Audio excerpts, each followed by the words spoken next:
ایک بندہ جو شارب الخمر ہو اور وہ اسلام کا ٹھیکیدار بنا ہو بیٹھا ہو تو اس کا پھر حال یہی ہوگا اسلام کا۔ پھر اسلام کا کیا ہے، فاتحہ پڑھ دینا چاہیے ایسے اسلام کا۔ ہر صدی میں، ہر دور میں، اس زمانے میں بھی جس میں آپ اور میں زندگی گزار رہے ہیں، یہاں بھی نام نہاد مسلمان بہت ہیں، نام لیوا اسلام کے، باتیں مسلمانوں والی ہیں، کردار جو ہے ان کا مسلمانوں والا 1% بھی نہیں ہے۔ ایک بندہ جو شارب الخمر ہو اور وہ اسلام کا ٹھیکیدار بنا ہو بیٹھا ہو تو اس کا پھر حال یہی ہوگا اسلام کا۔ پھر اسلام کا کیا ہے، فاتحہ پڑھ دینا چاہیے ایسے اسلام کا۔ تو یہ چیزیں جو ہیں اسلام کو نقصان پہنچانے والی ہیں۔ نام لیوا ہم اسلام کے زیادہ ہیں، عملی طور پہ ہم مسلمان نہیں ہیں۔ عملاً ہم نے اسلام کو کیا ہے قبول نہیں کیا، ہم نے فقط نام کی حد تک کیا ہے اسلام کو قبول کیا۔ تو میں عرض کر رہا تھا کہ 3 کام آپ نے امیر المومنین علی ابن ابی طالب کے حوالے کیے۔ مولا علی کو حضرت نے اس سے پہلے کہ یہ 3 کام سونپتے، ایک شرف بھی حضرت نے مولا علی کو عطا کیا کہ آپ کو، ایک تو میں نے بتایا تھا پرورش آپ صلی اللہ علیہ وسلم نے مولا علی کی آپ نے کی ساری، کیونکہ حضرت ابو طالب جو ہے ایک ایسا زمانہ آیا کہ آپ کے اوپر غربت کا زمانہ تھا، اور پھر مشورہ کیا گیا اولاد کو کیا ہے تقسیم کیا جائے، تو آپ نے مولا علی کو اپنے پاس رکھا اور پرورش کی۔ بلکہ مورخین نے یہاں تک لکھا ہے کہ آپ نے اپنے وجود کے اوپر مولا علی کو چلانا سیکھا۔ بچے تھے تو آپ پاؤں سے لے کر چھاتی تک چلاتے، مولا علی وہاں چلتے، اپنے ساتھ لٹاتے۔ بلکہ حضرت خود فرماتے ہیں کہ میں رسول اللہ صلی اللہ علیہ وسلم کے ساتھ ایسے رہتا تھا جیسے اونٹنی کا بچہ اونٹنی کے ساتھ رہتا ہے۔ تو یہ شرف بھی امیر المومنین کو تھا، یعنی ایک ایسا بندہ جس پہ اتنے بڑے بڑے اعتماد اور اعتبار کیے جاتے ہیں، پہلے اس کو پرکھا جاتا ہے، دیکھا جاتا ہے۔ تو مولا علی کو بچپن سے رسول اللہ صلی اللہ علیہ وسلم جانتے تھے، تو یہ شرف بھی آپ کو رسول اللہ کی طرف سے حاصل تھا پہلے سے۔ اور دوسرا شرف یہ بھی حاصل تھا کہ جیسے میں نے بتایا تھا کہ آپ کے والد جب دنیا سے گئے تو عام الحزن، پورا سال جو ہے غم کا سال قرار دیا۔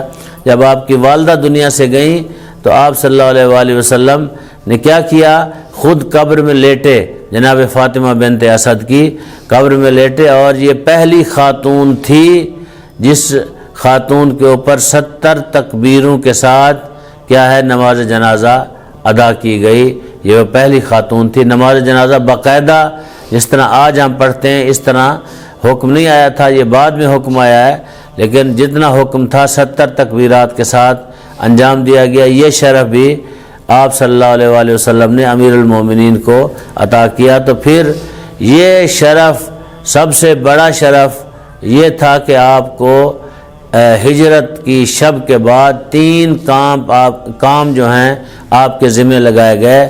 پہلا کام آپ کے ذمہ یہ لگایا گیا امانتوں کا واپس کرنا۔ دوسرا کام آپ کھانا پہنچاتے تھے اس غار میں آپ صلی اللہ علیہ وسلم کو۔ تیسرا کام اس کے اندر خواتین شامل تھیں، اور اس کے اندر جناب فاطمہ الزہرا سلام اللہ علیہا بھی موجود تھیں۔ اب سوال پیدا ہوتا ہے آپ لوگوں سے، اگر میں پوچھوں، شاید آپ کے پاس جواب نہ ہو تو جواب بھی میں دیے دیتا ہوں، کہ کیوں امیر المومنین کے حوالے خواتین کو کیا؟ کیونکہ لوگ جو ہیں، جو مشرکین تھے، اب وہ چاہتے تھے کہ جو نزدیکی ترین فرد ہے رسول اللہ کا، اس کو کیا ہے ہم اپنے پاس رکھیں تاکہ رسول اللہ واپس آ جائے، پھر ہم ان کو نعوذ باللہ من ذالک قتل کر دیں۔ یعنی وہ یہ چاہتے تھے کہ خود جناب سیدہ سلام اللہ علیہا کو گرفتار کیا جائے اور بیوی کو اپنے پاس کیا ہے قید و بند میں رکھا جائے۔ جب ایک خاتون، ایسے ہی ہوتا ہے آج بھی زمانے میں، دیکھیں جب کسی گھر میں پولیس داخل ہوتی ہے تو اگر بندے نہ ہو تو ان کی عورتوں کو لے کے چلے جاتے ہیں تاکہ وہ آئیں بعد میں ان کو چھڑوانے کے لیے۔ تو یہ ساری چیزیں جو ہیں مشرکین سے سیکھی ہوئی ہیں، آج کی پولیس نے بھی، آج کے لوگوں نے بھی وہاں سے آ رہی ہیں، اور یہ پولیس کا نظام بھی انشاءاللہ بتائیں گے۔ اسلام کے اندر پولیس کا نظام جو ہے اس طرح نہیں تھا، افواج کا نظام تھا اسلام کے اندر، پولیس کا نظام نہیں تھا۔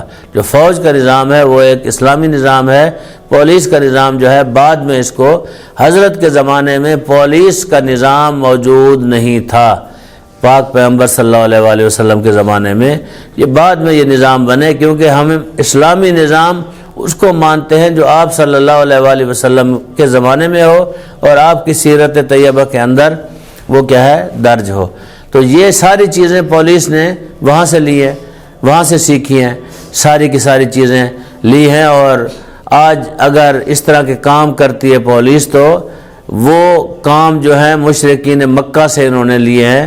انہوں نے بھی یہ سوچا کہ نعوذ باللہ من ذالک یہ کام کریں گے، تو امیر المومنین نے ایک جملہ کہا کہ میں اس بندے کے، یہ وہ جملے تھے جو حضرت ابو طالب نے جناب رسالت مآب کے لیے فرمائے تھے کہ جو بندہ آنکھ دیکھے گا میرے بھتیجے کی طرف اس کی آنکھ نکال دوں گا، جو ہاتھ اٹھائے گا اس کو ہاتھ کاٹ دوں گا، جو زبان سے زبان درازی کرے گا وہ زبان کاٹ دوں گا۔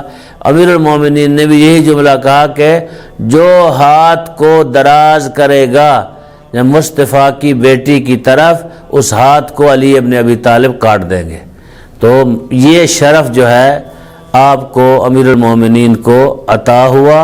انشاءاللہ ہم کل جو ہے دو ایسے لوگوں کا بھی ذکر کریں گے جو آپ صلی اللہ علیہ وآلہ وسلم کے در پے تھے، اس کے باوجود بھی آپ صلی اللہ علیہ وآلہ وسلم نے ان کو کوئی نقصان نہیں پہنچایا، حتیٰ کہ ایک شخص کو تو آپ نے بلکہ دونوں کو کہیں نہ کہیں ان کی حمایت کی ہے اور ان کی کیا ہے مدد کی ہے آپ صلی اللہ علیہ وآلہ وسلم نے، کیونکہ رسول رحمت تھے۔